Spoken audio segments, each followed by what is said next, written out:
Yo, yo, yo, welcome back to the Hulaham Hour. It's July 9th. I'm getting over a cold and sound like the lady in Monsters, Inc., Mike Wazowski. How's it going, Nick? Well, I'm glad I'm not a Monsters Inc. character today. Hey, man, brother, let's kick it.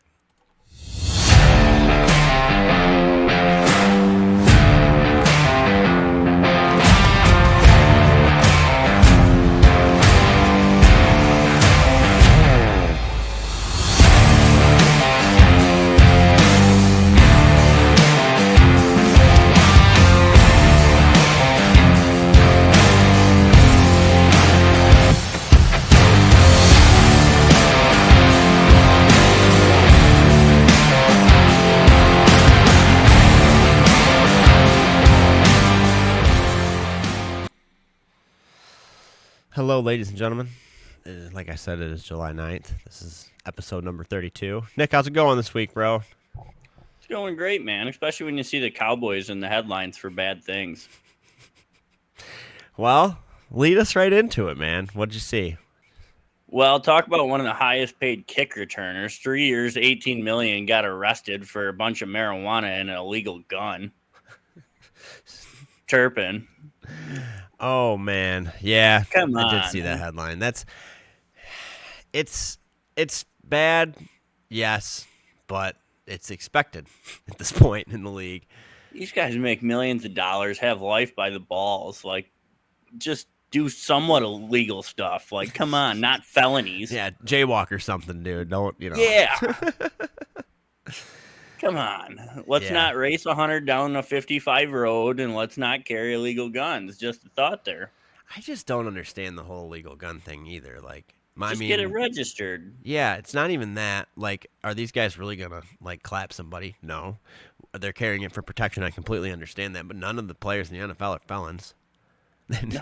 They need to just frickin' get them registered. Hire security. Yeah, that too. Just a thought. Like, you don't have money for that. We all know Yeah, you do. have some big guy follow you around all day and he can carry the gun. He can carry it. Yeah. Yeah. Yeah, man, it's kind of wild that stuff still happens, but it does, and we're here to fill you in about it. So, And he's All in right. Texas and he got trouble with a gun. Come on now. yeah, dude, that's like, You can damn near carry it in the open there. I'm pretty sure you can. So we're open carry in Michigan too, and I don't know. I'm sure Texas is. Yeah, they gotta be. Wow. Yep. Lesson. Don't be a dumbass. It's just that plain and simple. But we wouldn't have anything to talk about. So, all right. I don't really think that there was very much other NFL news that happened this week. So, going to roll right into a new segment that I have not named but just thought of a couple hours before we got on here. Fantasy season is going to quickly creep up on us. We are about 2 months away, and give or take, from fantasy draft starting. We are about a month away or less from the preseason starting, and I could not be more excited. However, to fill the void of the lack of NFL talk here on the Hulaham Hour, we will start by going over our top running backs for the 2025-2026 NFL season coming up. So, we will do a different position each week until we've either run out of positions or the preseason starts, and I think those things should coincide fairly good. So, with that being said, we're going to start with running backs. I use shoutout FantasyPros. They have always led me very honestly throughout my fantasy career. Number one running back this year, according to FantasyPros, is B.J. Robinson, running back, Atlanta Falcons. Nick, what are your thoughts on that ranking? I don't know. I'm torn on that. Between him and Saquon, you really can flip-flop with that. To me, I mean, they're both top-tier running backs. Mm-hmm. It's hard not to pick Saquon. It is. It really is. And I don't know. It's still kind of question mark down in what's going on in Atlanta. Like, yes, they have Penix, and he seemed to show some signs of really potentially being decent. However, there's a lot of other unanswered things in Atlanta for me to want to believe that BJ can. He was a top 2 or 3 running back. I think he's finished in the top sector of rankings last year. He was good, but it's just tough with Atlanta. I don't know. We'll see though. So number 2. I think it leans more heavily for what Bijan does because Penix is going to want to check down. Exactly. He's going to get in trouble, and he's going to want to check down all day. Which, by the way, disclaimer, all of this talk is on PPR as we are in PPR leagues. So shout out PPR leagues. If you're playing in standard leagues, sucks to suck. Okay, number 2. Who do you think number 2 is? It's got to be Saquon. If he's not one. Nope. It'd either be him or Gibbs. Yep. They got Gibbsy at 2. They got Gibbsy at 2, which I find crazy because of the presence of David Montgomery still. If Detroit only had Jahmyr Gibbs to lean on, which he did very successful while David Montgomery was out last year. However, shout out Gibbs. I'm excited to see if that he can actually hold true to that. I think I stated earlier in the beginning of our channel here that I never was a fan of drafting Detroit Lions players to my teams for the simple fact that it just felt like I was being let down twice as hard every Sunday for a long time. So, but that's not the case anymore, and I think I'm going to kick that phobia this year, and I think it would be very advantageous for my teams to have some of the Lions players. So, yeah, very excited about that. So 3, they got Saquon. I think if you can still get Saquon in the 3rd or the 4th round pick, or not round, but selection, because normally it goes running back. Maybe you get somebody that takes quarterback like Ian. Or JJ, you know. So, who do you think they got at 4? Probably Derrick Henry. Nope. They actually have him at 7. Ooh, I don't know about that. He's still rolling with that same offensive line, that same scheme. Yeah, that's very true. So at 4, they have Ashton Jennings. God, that's so hit and miss, though. It is, and I this is why I love this preseason stuff because if you take him in the 1st round and he blows up, you look like a genius. But if it could happen the other way. It's such a double-edged sword taking rookie running backs. I remember Clyde's Edward-Helaire got taken 1st round his rookie year and did dog shit. So you never know. But there's been a lot of shakeup in Las Vegas. I know, Pete Carroll will definitely use Ashton Jeanty like he should be used in his scheme. So that'll be really cool to see his full potential be let out instead of being in a scheme that's pass heavy and not friendly to how he runs. So that's kind of what scares me a little bit about that pick because Pete Carroll's a run heavy guy. Yeah. But when you fully turn a team around from everything they did a year ago, it might work or it might just backfire. You might have the worst offense in the league. Yeah, time will tell. I'm excited though. It's going to be fun to watch them this year at least. I won't dread I think they'll when be they're better on prime though, time. regardless. Ugh. Get it out. Okay, so at 5, they got Achane, which I'm not really agreeing with at all. I don't really know how the Dolphins are going to be. If Tua stays healthy, they can be a lot bigger of a threat than when he's not healthy. I haven't seen the Dolphins make a move for a good backup quarterback again this season. Have you? No, and they should have. Just freaking blows my mind. It just does. I don't. Tua's one hit away from leaving the NFL forever. Or just literally dying on the field. Yeah. I wouldn't want to see that. That could happen at some point. I mean, the guy's just fragile. I don't know how else to put it. So, yeah. Okay. 5, yeah, don't agree with that. 6, they got McCaff. If he can stay healthy, which I think he will, and San Francisco actually plays like they should, yes, if he falls all the way down there, holy cow. But he's just let us down the last couple seasons to the point that I feel like he should be a little bit lower. What are your thoughts? I don't trust his health at all. Yeah, and they just got rid of a lot of people on their team. I don't trust that team at all this year. Yeah, that's kind of what I was thinking. It's just kind of dicey. They just gave Brock Purdy that big-ass contract. See if he can actually prove it. But who's he got to throw to anymore? It ain't. Well, Ayuk should be back from his injury, but that's good. But Him and Kittle, I guess. So Yeah. we'll see. Time will tell, and I'm very excited. Let's- So, yeah, 7, they got Good Derrick luck. Henry. 7 is Derrick Henry. I think, again, if you can have him fall. But see, it's picks like that. Like, that's another reason why, to be honest, in the top 5, the only one that I guess 2 that I can say are definitely going to have a top 5 season are Gibbs and Barkley, and I don't agree with the other 3. Like, so that's why these lower, I want to say lower ranked, but lower tiered running backs, these make or break your year. Like, I got Derrick Henry very late last year in like the 3rd or 4th round, I want to say, in our drafts, and he ended up winning it for me. Right here. Right here. So, yeah.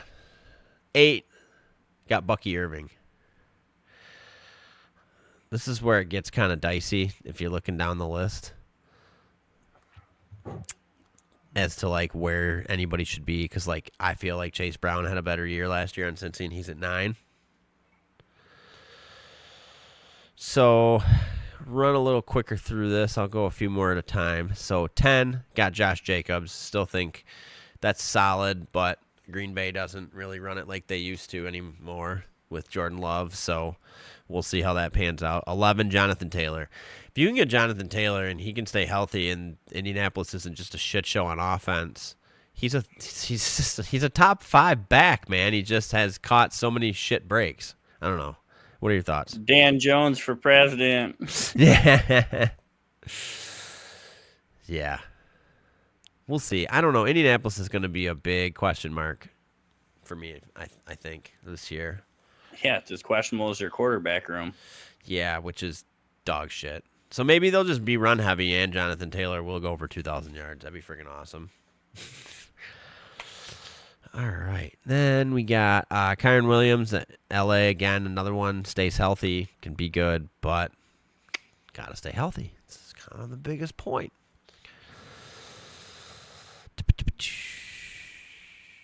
Oh, there we are. Breece Hall. Good luck. That's all I'm You gonna never say. know with that offense. You don't. I just am. It's kind of like just rolling the dice as to whether or not you're actually going to get any fantasy points during the week or 48 and nothing in between. Well, and if I'm team starting out the year, I'm putting 8 in the box. I'm making Justin Fields beat me in the air. Yeah. 100%. Yeah. I know I'm sure he has a good arm, but we haven't seen the accuracy. I would make that sucker throw it. Yeah. Yeah, and we all know the curse of the Ohio State quarterbacks. We know that. None of them have really panned out in the league. I would, as much as I don't want to see Aaron Glenn succeed, I would like to see Justin Fields just have a little bit of success, just because I do like watching him play. I really wish they would have given him more of an opportunity in Pittsburgh, but he wouldn't have landed in New York where he is now, I guess, so everything happens for a reason. I still think they should have held on. It must have been something about him that Mike Tomlin didn't like, because if Mike Tomlin would have actually liked him, they would have held on to him. They would have. Their goal in the draft wasn't to draft Will Howard. No way. No way. Like, that was not their overall goal. And that's 2 programs now that are seeing something in him that they're willing to let him go. Yeah. What are they seeing that nobody else is? Yes. Something in practice, everyday stuff. He's missing it, apparently. It must be it. Yeah.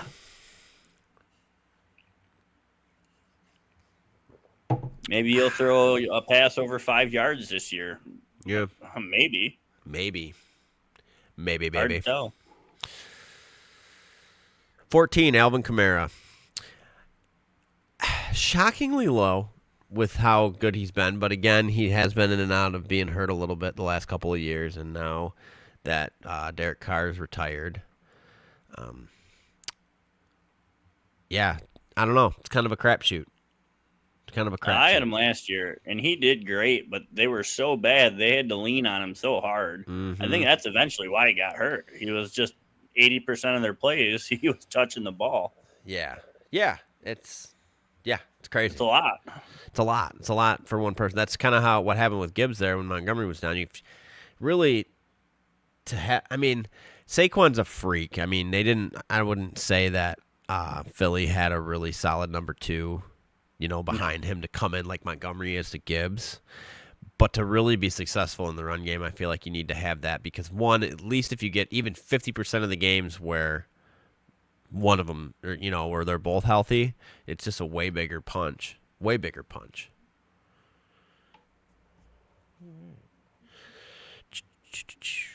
All right, then we got Kenneth Walker. Again, I think could have a breakout year. James Cook at 16. Got Chuba Hubbard at 17. James Conner at 18. Joe Mixon at 19. And Amarion Hampton at 20. And David Montgomery's all the way down at 21. That's crazy. I know he's the number 2 back, but he still puts up fantasy numbers. Yeah, he's our goal line back. Yeah. Wow, that's gonna be a big steal in the draft. If he falls, I think Hampton can play really well. He's competing with Najee Harris for touches. Yeah. But I think if he is what we think he is, Najee Harris is not going to fucking play. Yeah, that's true. I really do. He is an absolute animal of a runner, and that's what they want to do. Yeah. You want to know what I find hysterically funny? That Detroit's number 2 running back is ranked 21st, and David Montgomery, who was traded from Chicago to Detroit in the DeAndre Swift deal, wasn't it? And DeAndre Swift is ranked 2 spots below Montgomery as the number 1 back in Chicago. I thought Swift went there from the Eagles, not us. Oh, maybe. Yeah, that's right. See, this is why you don't come here for facts. You come here for laughs. Either way, regardless, a running back that used to play on Detroit is ranked lower than both of our top 2 running backs. I don't know. Chicago is just... Could they be good? Yeah. Are they going to be? I doubt it. Hopefully not. Hopefully not. R.J. Harvey from Denver at 22. DeAndre Swift in Chicago, 23. Aaron Jones, Minnesota, 24. If he stays healthy and has himself a year, it could be fun to watch. It's going to be fun to watch, what's his name? JJ. Yeah, thank you. Play this year. Hopefully he doesn't get hurt in the preseason again. That would be shitty. Not hurt, and I love him because he's a Michigan boy, but he's still in our division, and it wouldn't hurt my feelings if he shit the bed. Yeah, true that. Just saying. Always got to root against your division rivals, your conference, whatever. I don't want to see you get hit by a bus. I just want you to suck as a football player. Yeah, jaywalk, like we covered earlier. No, that's how you get hit by a bus. Yeah, exactly. They got Najee all the way down at 34. Yeah. Travis Etienne, Jacksonville, 32. Bet he didn't think he was going to L.A. to be a fucking backup to a rookie. Right. So, yeah. Okay. Trying to see. Austin Eckler, 42. God, they're still... Yeah. Oh, yeah, Javonte Williams is on Dallas now. Poor bastard. Yep, sucks to suck. Tank Bigsby, Rico Dowdle. I could see Rico Dowdle totally beating out Chuba Hubbard at some point this season. It'd be fun. Dude, Chuba puts up good years, and it just seems like ever since he's been in the league, they're always looking to replace him. Yeah. Yeah, 100% correct. Even when he has great years, they're like, nah, we're still looking for another guy. Yeah.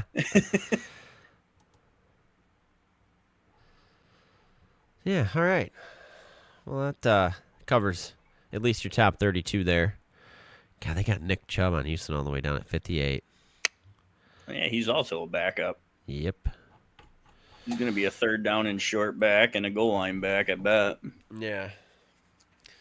All right. Unless Mixon gets hurt and he just goes nuts. Yeah.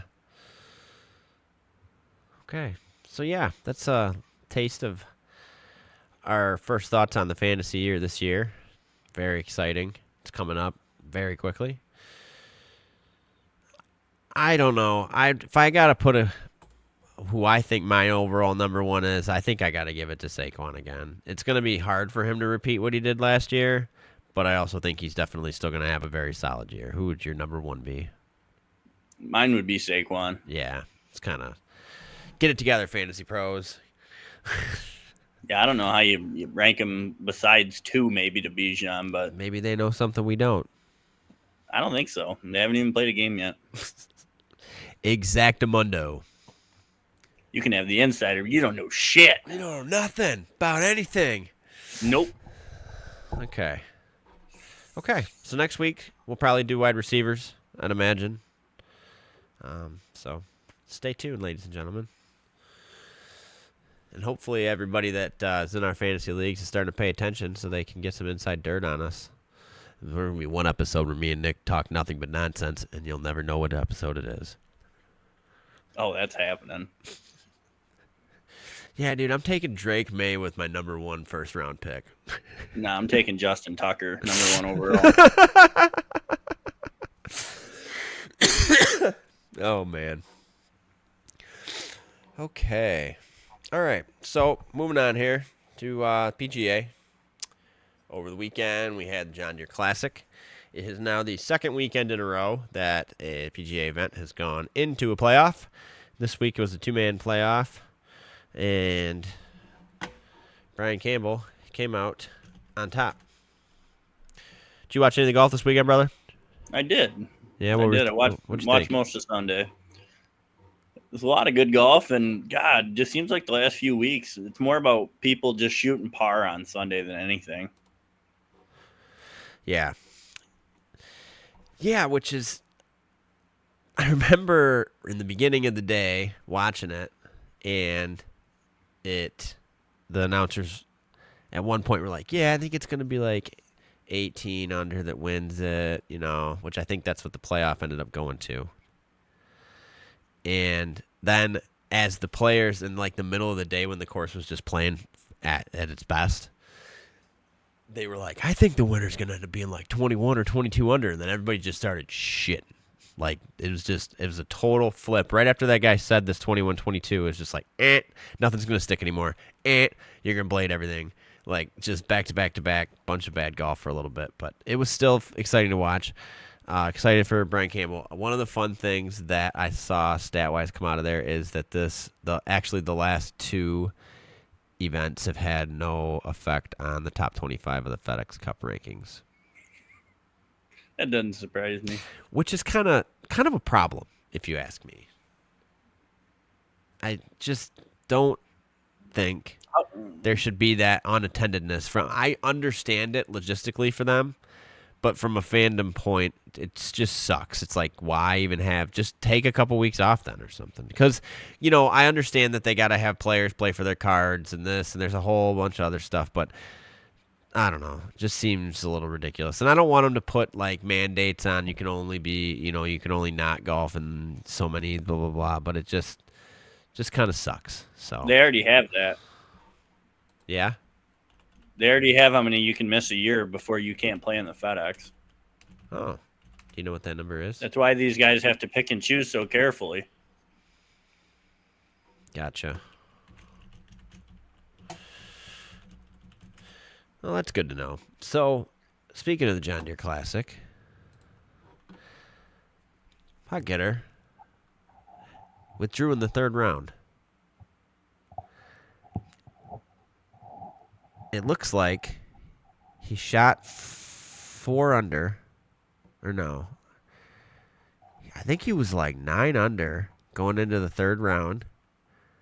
And hit like 5 over. And plummeted to 4 under, which tied him for 58th. About 2 hours later, the 20-year-old withdrew from the tournament. Yeah. So he withdrew after playing that shitty. That just kind of sucks. I don't know. Maybe there's something else that we don't know about, but there's nothing in this article that says why. It just says no one knows. They're just linking it directly to him missing that many shots. I don't think that has anything to do with it. I think he had to have tweaked something. And he's just not telling anybody. He just came off a win. He was still shooting well enough to earn some money. Yep. I don't see him withdrawn just to say fuck it. Especially at 20 years old. Yeah.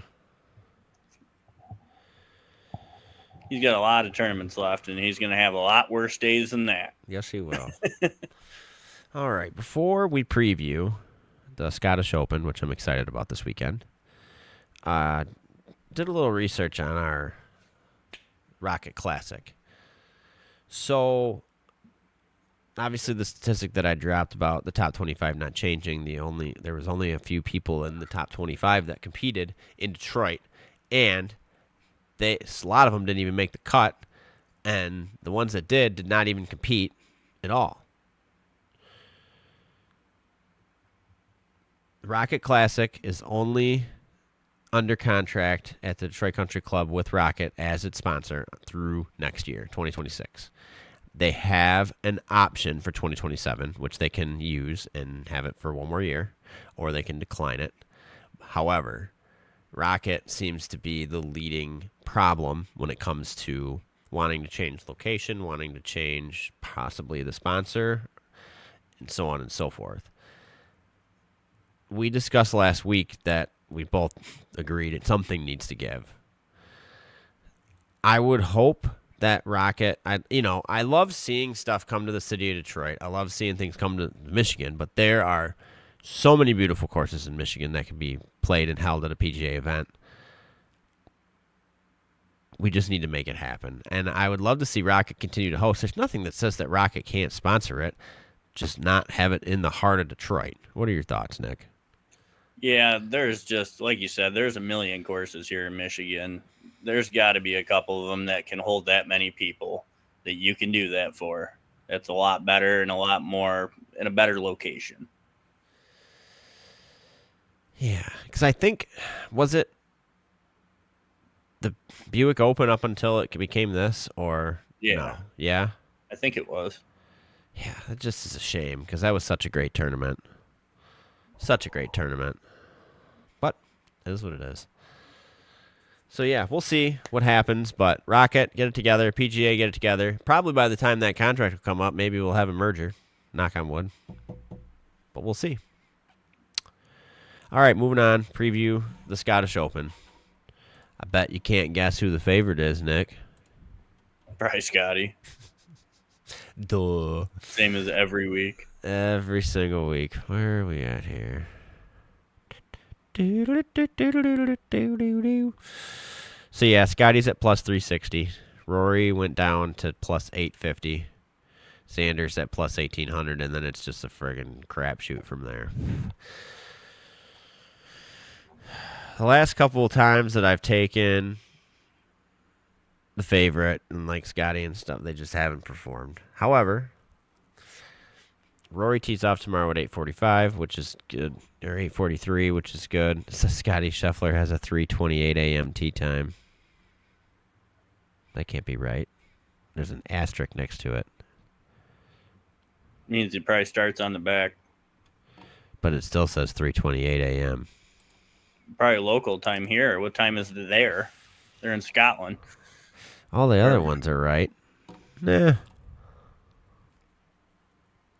Either way, that's crazy. Either Scotty's shooting well before everybody even gets up in the States, which could make sense. Yeah, because it doesn't look like many people have. Yeah. Yeah, dude, I wonder if ESPN Plus is going to cover this tomorrow night or tomorrow morning. They probably will. I mean, I'm not getting up at 3:45. Don't tempt me with a good time. 4:30 maybe. It's only a little bit before I get up for work. Yeah. That's possible. Nah, that'd be fun.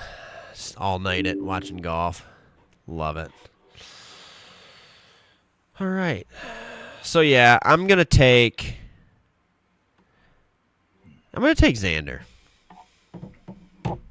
I like Rory in this, but I'm also looking at Shane Lowry. These are guys that are very familiar with these courses, and they usually shoot really well at them. It's very true. I don't even see Shane on the list. He's got to be playing, right? You would think so.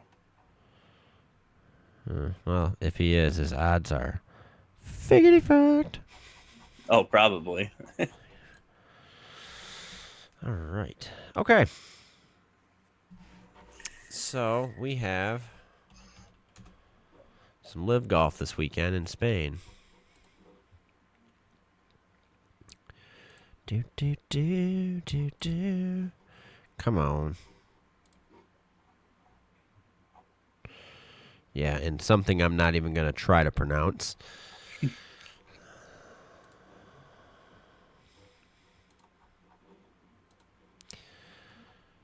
Yeah, it's hard not to bet against the Crushers. I definitely think they are the favorites to win this year.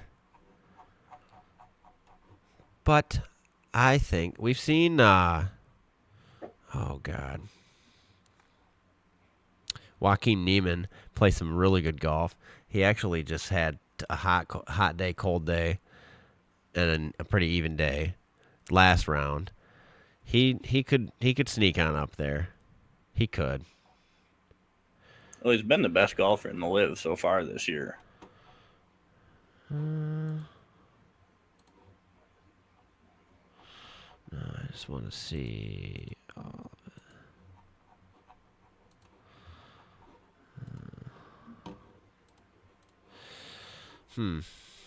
Yeah, I remember reading it last week. Yeah, he is.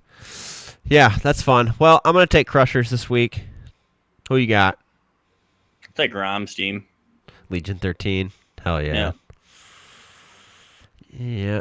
They got third last week. Crushers won it. Crushers won by 11 friggin' strokes last week, or a couple weeks ago. That's wild. So, yeah.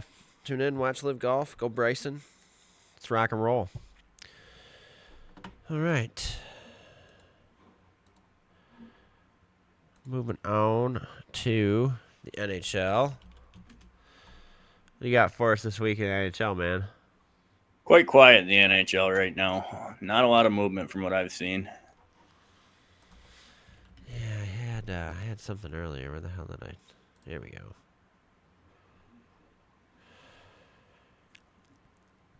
Yeah, definitely got some free agency movement going on.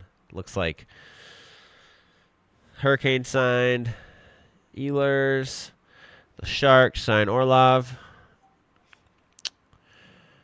Maple Leafs re-signed Dakota Mermis. Yeah. Just free agency frenzy right now.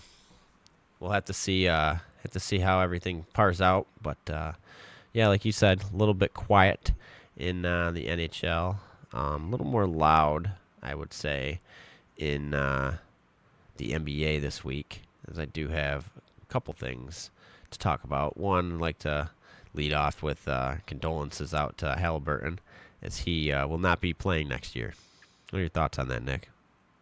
Well, they just lost two of their three best players in the last month. They're fucked. Miles Turner went to the Bucks, and he's done for the year. Well, good luck. Yeah, that's a really blunt way to put it, and I love it. I mean, yeah, that's but take a year. I don't want to say like take a year off and just tank, but like just they're not going to have to try to tank. Just do your thing, play ball, and compete, and wait it out. Let him come back. Hopefully, they can maybe draft somebody good if they get a really shitty end of the stick. Because we seen what their plus and minus was with him off the court, and it was not pretty. No, it wasn't. It was really bad. It was really bad. Yeah. Now you're going to be without him and your second best player. Yeah. Yeah, it's going to be interesting for the Pacers next year, that's for sure. But that's kind of the, hangover you get, even if he's healthy. But losing a championship and going into the following year in any sport is very difficult. It's very difficult. Well, they went to the Eastern Conference Championship the year before. Yeah. Again, they had a good team together, and now we're back to square two. One game short, yeah. Might be a while before they get back, too. But we'll see. What do you think about all these rookie max extensions? Rookie max. Oh, yeah, I did see something about a 5-year, but fill me in a little bit more, man. Paulo just signed a rookie max. I think it was like $235 million, 5 years. Chet Holmgren just signed a rookie max contract up to $250 million. Yeah, that's nuts. I think Palos can be upgraded to the actual max if he's like all NBA, all star, make the playoffs. Yeah, Chet Holmgren, $250 million extension with the Thunder. Nuts. Miles Turner joins Bucks. Damian Lillard waived. Goodbye. Well, he's out for the year anyway. Yep. He ain't gonna play next year at all. Cam He had Jones that signs Achilles with the injury. Pacers. We talked about, I think, last week, Mike Brown becoming the Knicks coach. Yeah, nothing like being the 7th option. Yeah. Looks like this might be Chris Paul's last year. It's kind of sad. That's not surprising, though. I'm surprised he hasn't retired yet. Yeah, he's 40 years old. Gonna be 40 if he's not. But good for him playing that long. It's crazy. The big news, though, in the NBA was Kevin Durant's trade. As he's joining the Rockets in an historic 7-team trade. I don't even know how in the world to decipher that, other than just read it how it is. It's become the most complex and historic trade in NBA history, involving a record-setting 7 teams. The finalized deal includes 6 veteran players, 13 draft picks, a second-round pick swap, and cash considerations. In addition to acquiring Durant, the Rockets also received Clint Capela, who returns to Houston after 5 years in Atlanta. Other key moves include the Suns getting Jalen Green and multiple rookies, the Warriors acquiring 2 rookies and various players, and draft pick movements across the Hawks, Timberwolves, Lakers, and Nets. My God. Who came up with that shit? It had to be so hard to facilitate. Like, how do you even have a conference call with that many people at once? Very large. Does that technology even exist? No. Oh, God. That's nuts. That's absolutely crazy. I wish Kevin Durant all the best in Houston, but it's definitely going to be, I still think, a stretch for him to try to win one. But one player can't make all the difference. That's a fact. Well, in NBA, it makes a lot of difference, though. Yeah. It's only 5 guys on the floor. It ain't like football, where it's 11 on 11.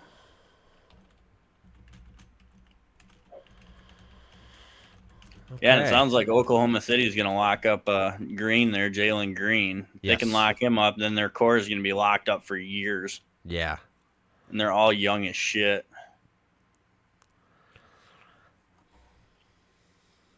Okay.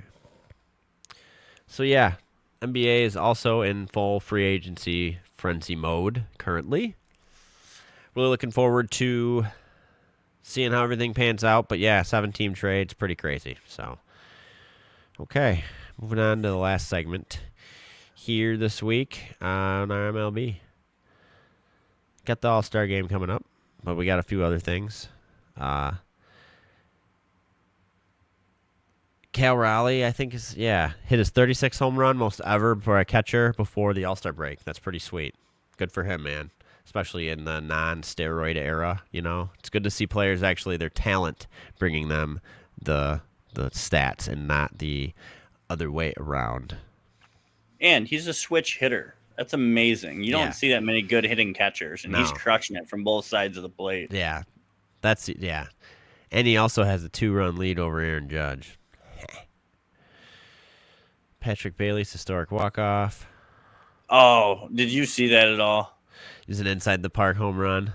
Yeah. Yeah, dude. That's crazy. Only the 3rd one ever as a catcher. Yeah, and the first it was the first walk-off inside the park home run since 2016. That's crazy. That's crazy to think that's even happened more than once, to be honest. Well, look at how that ball hit off that brick wall. Yeah.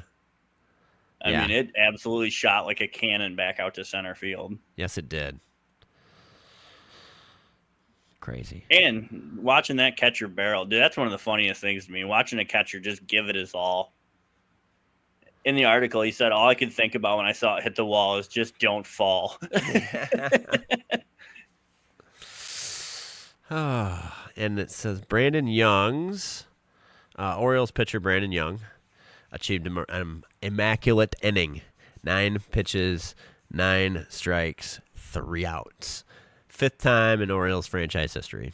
Hats off to you, Brandon. That's freaking fun. That's super fun to do. Oh, the Nationals fired their manager and their GM. Oh, yeah. They did Hot that a few days. damn. Well, they're one of the worst teams. Yeah, he won a ship for him in 19, but they haven't done shit since. Yeah. It says the Rays are already cashing their chips on the fact that they're going to make the playoffs because it says due to the renovations at Tropicana Field, the Rays might relocate playoff games to a larger stadium to meet postseason requirements. Where in the world would they play? Like Raymond James? It's Florida. There's ballparks all over the place. Yeah, I'm but sure a larger one than they have? Dude, their stadium wasn't that big. Their stadium, I think, only held like 20,000 people. Yeah.